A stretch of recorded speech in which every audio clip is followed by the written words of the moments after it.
Hello everybody, it's Mr. Evan from the Indiana State Museum, and today we are going to be making a collage.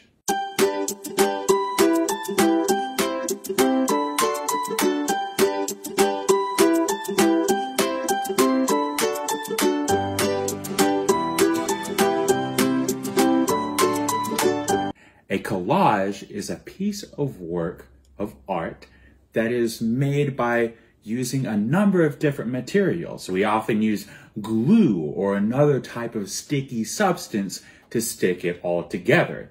But today, we're going to be using nature as some of those pieces that we're going to stick together.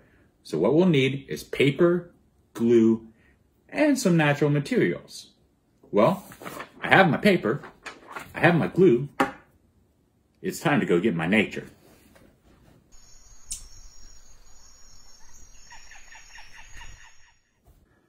Okay, now I have all my materials. There are two ways to go about this. One is to think about what you might want to make. The other is to kind of make it up as you go. I'm going to try the second route.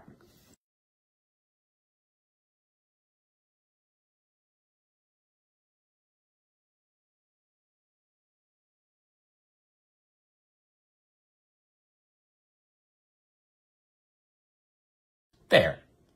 I call it the naturiness of nature. What did you make with your nature collage? Show us in the comments below.